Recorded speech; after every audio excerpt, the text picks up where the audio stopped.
Ini sudah melihat sendiri, artinya dari tersangka sudah meminta maaf dan keterangan-keterangan seperti apa nih dari lawyer sendiri menanggapinya tadi? Baik, seperti apa yang teman-teman ketahui, bahwa kita tetap berpegang teguh pada asas keadilan ya, bahwa teman-teman juga tahu bagaimana, pokoknya kita ingin minta seberat-beratnya, bahwa perlakuannya harus dipertanggungjawabkan. Dan hari ini kita lihat, negara hadir untuk keadilan.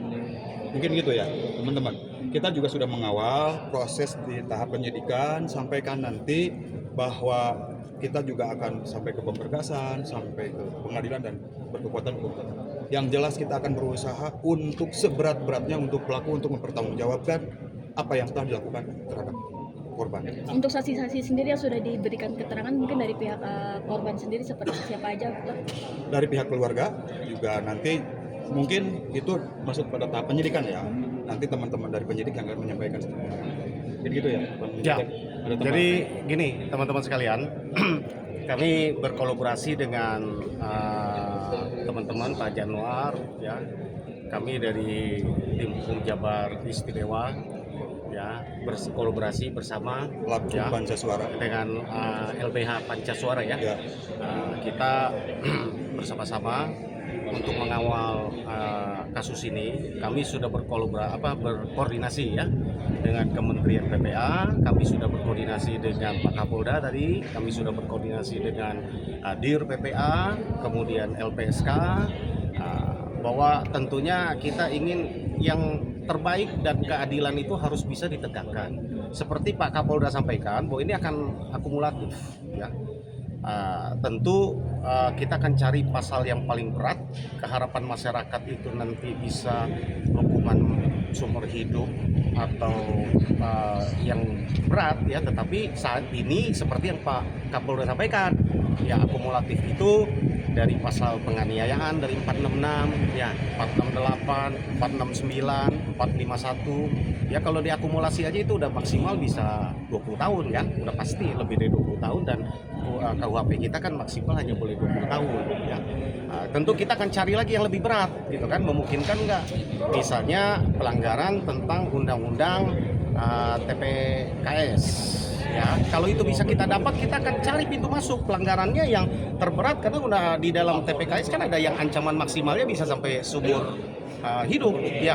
Itu kita akan coba lihat memungkinkan apa tidak gitu kan. Nah, ini kan pakai ranah hukum, tentu kita juga tidak ingin semena-mena di dalam menerapkan aturan hukum ini, hanya sekedar memuaskan keinginan masyarakat tanpa ada dasar hukum yang jelas gitu ya. Percayalah, kami tim hukum, kuasa hukum dari korban, dari keluarga ya, ini ingin mengawal kasus ini. Dan juga seperti yang disampaikan Pak Gubernur tadi, beliau sangat konsen terhadap pemulihan korban, itu yang paling utama ya.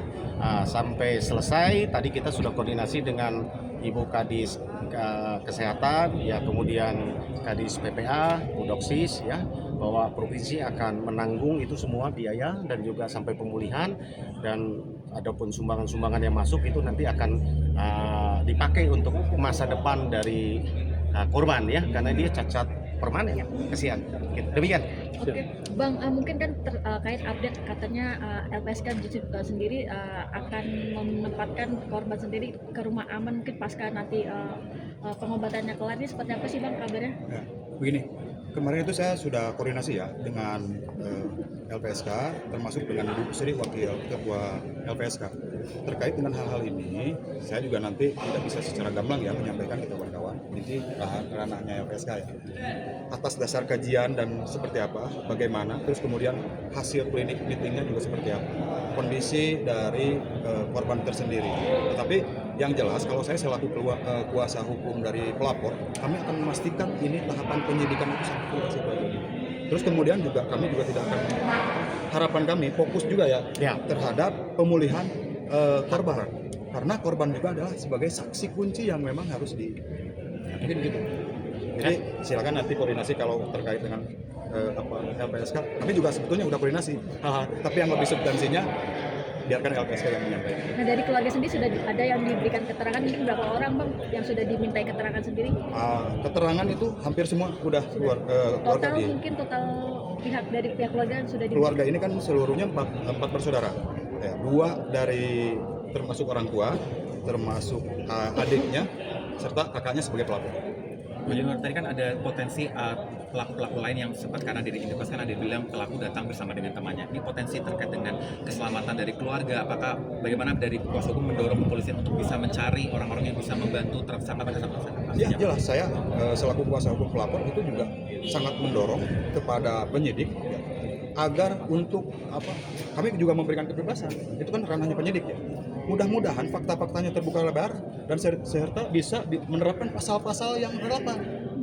Dan ini saya berharap ini yang seberat-beratnya itu aja. Dari pihak pelapor ingin ini semua pasalnya ini yang seberat-beratnya hukumnya. Kalau bisa hukuman mati atau seumur hidup. Gitu. Gini teman-teman, ya ini juga tadi kekhawatiran keluarga ya, bahwa si korban ini kebetulan saya dengan teman-teman dari Jabar Istimewa ini kuasa dari korban. Kalau Pak Januar ini dan kawan-kawan itu adalah keluarga dari pelapor. Ya kami tapi tetap satu mengawal karena tujuan kami sama, ya bahwa ini kami sama. Jadi saya selaku kuasa hukum dari korban yang saat ini kami sudah koordinasi dan dipindahkan ke ruangan yang super ketat ya.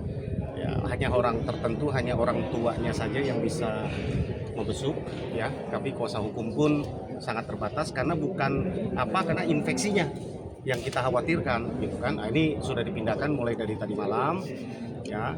Jadi beliau ini korban ini ada ketakutan. Kalau dia cerita apa adanya sebenarnya ini ada kekhawatiran dia ini secara trauma ya karena mengalami siksaan yang begitu lama. Itu yang kami sedang lakukan pendampingan psikologi kepada korban, baik kepada orang tua dan juga keluarga, bahwa kita pastikan ya sudah dalam pelindungan LPSK, dalam pelindungan kepolisian, dalam pelindungan lembaga-lembaga negara kita ya, artinya yang berkompeten ya. Ada dari PPA, dari kementerian. Saya pikir supaya dia dapat menceritakan lebih dalam apa yang terjadi. Tapi kan sekarang kondisinya tidak memungkinkan, jadi dia belum dapat diambil keterangannya sebagai korban gitu kan. Ini pelapor kan dari keluarga gitu kan oleh Pak Januar dan teman-teman pelapor ya. Tapi satu saat ketika nanti sudah sembuh tentu korban sendiri yang akan tampil, dia sendiri yang akan memberikan keterangan. Demikian yang dapat saya sampaikan. Cukup ya. Oke, terima kasih ya.